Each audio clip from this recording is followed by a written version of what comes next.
Uzumaki is a horror manga that was created by Junji Ito, about a town that is cursed with an increasing obsession with spirals, an obsession that breaks the laws of all physics and reason. This manga was so overwhelmingly popular and beloved that they started producing a film version while it was still in production.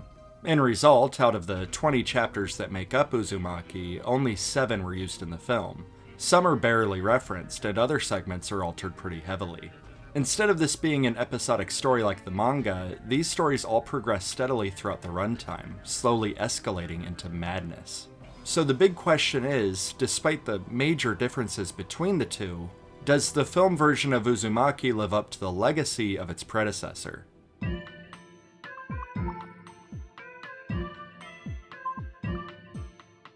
The answer is no. It's not even close.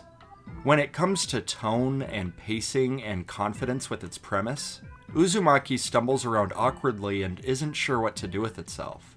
The movie seems to rely heavily on silliness and comedy to even out the absurdity of the plot and the body horror. But what's weird is that it never seems like the manga itself is the problem. The changes they make with the dialogue and the characters and the editing are all issues that were manifested by the filmmakers.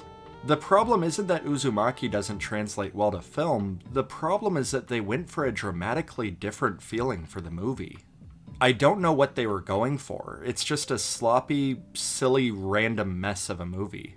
But maybe I'm being a bit too harsh. So what if this movie is totally different from the masterpiece it came from? Maybe, in its own special way, Uzumaki is still a fun little movie that's worth checking out. There's actually plenty of little things that I do like about this movie. The soundtrack is quirky and fun. There's actually a lot going on and there's a decent amount of horror variety to be found here. The editing is completely random and stupid, but it also gives the movie a bit of personality. There's a lot of witty camera work that utilizes spirals whenever possible. And just in the editing itself, you often see little spirals manifesting on the screen at random times. One positive thing that I can confidently say about Uzumaki is that it's trying. It's trying everything, all the time, and it's oftentimes so bad and so ridiculous that you can actually find it a bit endearing. The movie switches it up so often that it's almost impossible to get bored with it. And at only 90 minutes long, it's pretty much over before you know it.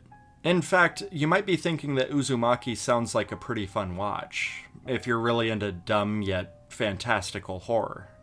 But the biggest shortcoming for Uzumaki isn't that it fails to replicate the manga, it's that it fails as a compelling horror movie. They add a character into this version, a journalist that is investigating the strangeness of this town, and this character pretty much exists as an attempt to ground this movie in reality, and try to bring out a more typical J-horror feeling to the story. You get these long sequences of investigative work and dull conversations between him and the lead character. And there's these drawn-out, tense sequences of horror that feel very similar to something you would see in Ring. Even the music, with the shrill notes and the creepy imagery, it's practically lifted straight from Ring, which was exploding in popularity right as this movie entered development. But it doesn't work. It doesn't blend well with the fun nature of the premise, and it waters down the whole thing. Not only is this whole story arc a bit sluggish, but it also doesn't help that so much of this movie consists of bland transitions from point A to point B. In the manga, which, sorry to keep bringing it up, but there's never a wasted page. Every illustration adds to the story and gets to the point immediately. This movie, being as short as it is, wastes a good amount of time with characters just wandering around. It would help if the movie was visually stimulating, but it oftentimes isn't. It can be entertaining and unique, sure, but this is kind of an ugly movie. The color grading is fairly unappealing. The whole thing has this mucky, bluish-greenish tint, and a lot of the camera work is just bland. It seems for everything this movie does right, it does something equally bad. Now, despite everything negative that I've said about Uzumaki, I actually do like this movie quite a bit, but the reasons why aren't exactly flattering to the movie. I think it's awful, in a wonderful and hilarious way. I think it's unique and entertaining and so stupid, but it's somehow terribly charming. I won't tell you it's a good movie, because it's not, but it might be exactly what you're looking for. Also, since it mostly covers the first half of the manga, and with it being so heavily altered, it doesn't really ruin anything about the novelization.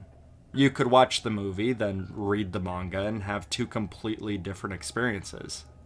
I actually have no idea what else to say. I think that's everything, really.